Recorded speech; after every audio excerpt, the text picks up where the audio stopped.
ಎಲ್ಲರಿಗೂ ನಮಸ್ಕಾರ. ಮೊದಲಿಗೆ ಬ್ರಹ್ಮಶ್ರೀ ಪಿತಾಮಹ ಪತ್ರಿಜಿ ಅವರಿಗೆ ನಮಸ್ಕರಿಸ್ತಾ ನನ್ನ ಈ ಧ್ಯಾನದ ಒಂದು ಪ್ರಯಾಣವನ್ನು ಹೇಳ್ತೀನಿ. ನನ್ನ ಹೆಸರು ಗೌರಮ್ಮ, ನಮ್ಮೂರ ಹೆಸರು ಗೌರಿಬಿದನೂರು. ನಾನು ಧ್ಯಾನಕ್ಕೆ ಬಂದಿದ್ದು 2006ಅಲ್ಲಿ. ಅದಕ್ಕೆ ಮುಂಚೆ ನನಗೆ ಹೆಲ್ತ್ ಪ್ರಾಬ್ಲಮ್ ಇತ್ತು.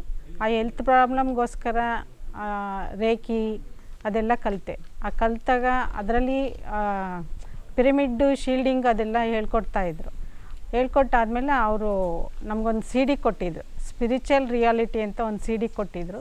ಆ CD ನೋಡ್ತಾ ಇರಬೇಕಾದ್ರೆ ನಮ್ಮ ಫ್ರೆಂಡ್ಸ್ ಎಲ್ಲ ಈ ಪಿರಮಿಡ್ ಧ್ಯಾನದ ಬಗ್ಗೆ ನಮಗೆ ಗೊತ್ತು ಅಂತ ಎಲ್ಲ ಹೇಳಿದಾಗ ಒಬ್ಬರು ನಮ್ಮ ಫ್ರೆಂಡ್ ಮನೇಲಿ ನಾವು 41 ಡೇಸು ಧ್ಯಾನ ಸ್ಟಾರ್ಟ್ ಮಾಡಿದ್ರು. ಆ ಸ್ಟಾರ್ಟ್ ಮಾಡಿದಾಗ ಆ ಮನೆಗೆ ಹೋಗಿ ಧ್ಯಾನ ಮಾಡ್ತಾಯಿದ್ವಿ. ನನಗೆ ಹೆಲ್ತ್ ಪ್ರಾಬ್ಲಮ್ಮು ಅಂದರೆ ನನಗೆ ಈ ಪಾರ್ಟ್ಸ್ ಎಲ್ಲ ಪೇಯ್ನ್ ಬರೋದು. ಆ ಪೇಯ್ನ್ ಬಂದರೆ ಒಂದು ಗ್ಲಾಸ್ ನೀರು ಕುಡಿದ್ರೂ ನನಗೆ ವಾಮಿಟ್ ಆಗೋದು. 3 ಡೇಸು ಆ ಪೇಯ್ನ್ ಬಿಡ್ತಾ ಇರಲಿಲ್ಲ. ಹಂಗಿರ್ಬೇಕಾದ್ರೆ ರೇಖಿ ಕಲಿತೆ, ರೇಖಿಯಿಂದ ಈ ಧ್ಯಾನ ಸಿಕ್ತು. ಧ್ಯಾನಕ್ಕೆ ಬಂದಮೇಲೆ ಅದೆಲ್ಲ ಮಾಡ್ತಾಯಿಲ್ಲ, ಧ್ಯಾನ ಮಾಡ್ತಾಯಿದ್ದೀನಿ.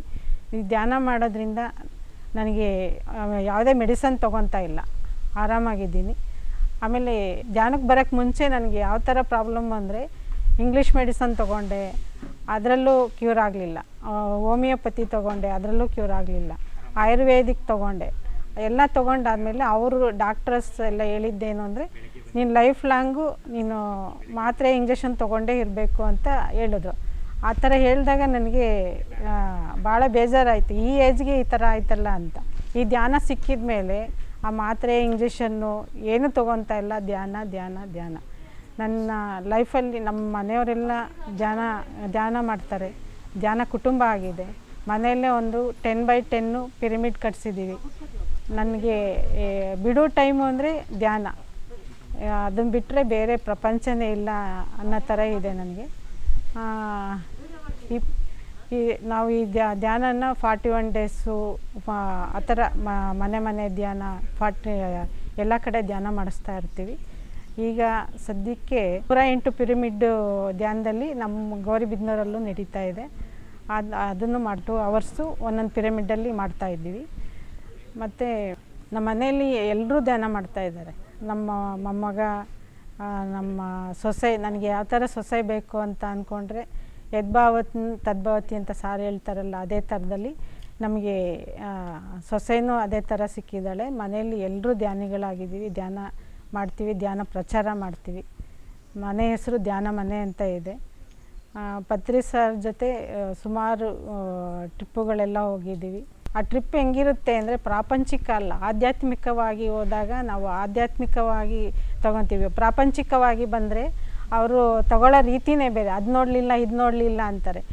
ಆ ಥರ ಇರಲ್ಲ. ನಾವು ಇವಾಗ ಗೀಝಾ ಪಿರಮಿಡ್ಗೆ ಹೋಗಿದ್ವಿ. ಗೀಝಾ ಪಿರಮಿಡಲ್ಲಿ ಹೆಂಗಿತ್ತು ಅಂದರೆ ನನಗೆ ಯಾವಾಗ ಹೋಗ್ತೀನಿ ಆ ಕಿಂಗ್ಸ್ ಚೇಂಬರಲ್ಲಿ ಯಾವಾಗ ಕೂತ್ಕೊಂಡು ಧ್ಯಾನ ಮಾಡ್ತೀನಿ ಅನ್ನೋ ಥರ ಆಗ್ತಾಯಿತ್ತು. ಯಾರೋ ಒಬ್ಬರು ನಮ್ಮ ಜೊತೆ ಬಂದಿರೋರು ಒಂದು 10 ನಿಮಿಷ ಲೇಟ್ ಮಾಡಿದ್ರು. ಪತ್ರಿ ಸಾರು ಇದ್ದಾರೆ.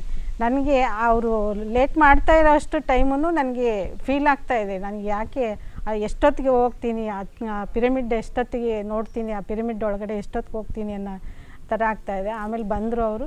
ಬಂದಮೇಲೆ ಪಿರಮಿಡ್ಗೆ ಹೋದ್ವಿ. ಪಿರಮಿಡ್ಡಲ್ಲಿ ಹೋದರೆ ಅಲ್ಲಿ ಕಿಂಗ್ಸ್ ಚೇಂಬರಲ್ಲಿ ಕುಂಡ್ರಿಸಿದ್ರು. ಎಲ್ಲ ಪತ್ರಿ ಸಾರು ಬರೋ ಅಷ್ಟರಲ್ಲಿ ಎಲ್ಲ ಕಣ್ಮುಚ್ಕೊಂಡು ಕೂತ್ಕೊಳ್ರಿ ಅಂದರೆ ಕೂತ್ಕೊಂಡಿದ್ದ ಆದಮೇಲೆ ಸಾರು ಬಂದರು. ನಾವು ಕಣ್ಮುಚ್ಕೊಂಡಿದ್ವಿ. ಸಾರು ಬಂದು ಎಲ್ಲಿ ಕೂತಿದ್ರೋ ಗೊತ್ತಿಲ್ಲ.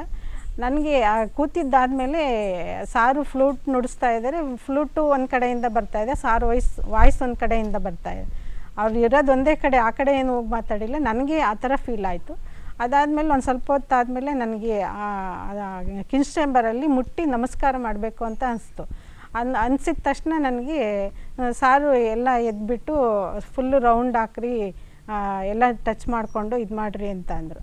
ಆಮೇಲೆ ನನಗೆ ಇನ್ನೊಂದು ಆಸೆ ಇತ್ತು, ಪತ್ರಿ ಸಾರು ಪಕ್ಕ ಕೂತ್ಕೋಬೇಕು ಅನ್ನೋ ಆಸೆ ಇತ್ತು. ಅದು ಕೂತ್ಕೊಳ್ಳೋಕ್ಕಾಗಿರಲಿಲ್ಲ. ಅವ್ರು ಬರೋಕ್ಕೆ ಮುಂಚೆನೇ ಕೂತಿದ್ವಿ. ಅದಾದಮೇಲೆ ತಿರುಗಿ ಎದ್ದು ನಿಂತ್ಕೊಂಡಾದಮೇಲೆ ಫೋಟೋ ತೆಗೆಸ್ಕೊಳ್ತಾಯಿದ್ರು. ಫೋಟೋ ತೆಗೆಸ್ಕೊಳ್ಳೋದಾದಮೇಲೆ ಪತ್ರಿ ಸಾರು ಪಕ್ಕನೇ ಹೋಗಿ ನಿಂತ್ಕೊಂಡು ಫೋಟೋ ತೆಗೆದುಕೊಳ್ಳೋ ಅಂಥ ಒಂದು ಇದು ಸಿಕ್ತು ನಮಗೆ. ಇದು ಗೀಝಾ ಪಿರಮಿಡ್ಡು. ನನಗೆ ಅದು ಇದ್ಕಿದ್ದಂಗೆ ಹೋಗಿದ್ದು ತುಂಬ ಚೆನ್ನಾಗಿತ್ತು. ಅದು ಗೀಝಾ ಪಿರಮಿಡ್ ಅನುಭವ. ಮಾನಸರವರೆಗೂ ಪತ್ರಿ ಸಾರ್ ಜೊತೆ ಹೋಗಿದ್ವಿ. ಹಿಮಾಲಯ ಟ್ರಿಪ್ಪಲ್ಲಿ ಒಂದು ಸಲ ಹೋಗಿದ್ವಿ ಸಾರ್ ಜೊತೆ, ಅದು ತುಂಬ ಚೆನ್ನಾಗಿತ್ತು. ಹಿಮಾಲಯ ಟ್ರಿಪ್ಪಲ್ಲಿ ನಾನು ಮಾನಸರೋವರದಲ್ಲಿ ಪರಿಕ್ರಮಣ ಮಾಡಬೇಕಾದ್ರೆ ಏನು ಫುಡ್ಡೇ ತೊಗೊಂಡಿರಲಿಲ್ಲ 3 ಡೇಸ್ ಹಂಗೆ ಇದ್ದೆ ನಾನು. ಪರಿಕ್ರಮಣ ಆದಮೇಲೆ ನಾನು ಫುಡ್ ತೊಗೊಂಡಿದ್ದು. ಅಲ್ಲೂ ಪರಿಕ್ರಮಣ ನಾನು ಮಾಡಬೇಕು, ಮಾನಸರೋವರದಲ್ಲಿ ಸ್ನಾನ ಮಾಡಬೇಕು ಅಂತಲೇ ಹೋಗಿದ್ದೆ. ಅದು ಎಲ್ಲ ಇದು ಸಿಕ್ಕಿದ್ದು ಹೆಂಗೆ ಅಂದರೆ, ಧ್ಯಾನ ಮಾಡಿದ್ರೆ ಎಲ್ಲ ಸಿಗುತ್ತೆ, ಧ್ಯಾನ ಮಾಡದಿದ್ರೆ ಏನೂ ಸಿಗಲ್ಲ ಅನ್ನೋ ಒಂದು ಈ ಮೆಸೇಜು. ಎಲ್ಲರೂ ಧ್ಯಾನ ಮಾಡಿರಿ, ಧ್ಯಾನ ಪ್ರಚಾರ ಮಾಡಿರಿ, ಪಿರಮಿಡ್ಗಳನ್ನ ಕಟ್ಟಿಸಿ ಶಾಕಾಹಾರ ಪ್ರಚಾರ ಮಾಡಿರಿ ಅಂತ ಹೇಳುತ್ತಾ ಮಾತುಗಳು ಮುಗಿಸ್ತೀವಿ. ಧನ್ಯವಾದಗಳು. ಎಲ್ಲರೂ PMC ಕನ್ನಡ ಚಾನಲ್ ಸಬ್ಸ್ಕ್ರೈಬ್ ಮಾಡಿರಿ, ಶೇರ್ ಮಾಡಿ. ಹಲೋ ಗೆಳೆಯರೇ, ಪಿರಮಿಡ್ ಮೆಡಿಟೇಷನ್ ಚಾನಲ್ ಕನ್ನಡಕ್ಕಾಗಿ ಲೈಕ್ ಮಾಡಿ, ಸಬ್ಸ್ಕ್ರೈಬ್ ಮಾಡಿ ಹಾಗೂ ಬರಲಿರುವ ಅಪ್ಡೇಟ್ಸ್ಗಳಿಗಾಗಿ ಬೆಲ್ ಬಟನ್ ಒತ್ತಿ.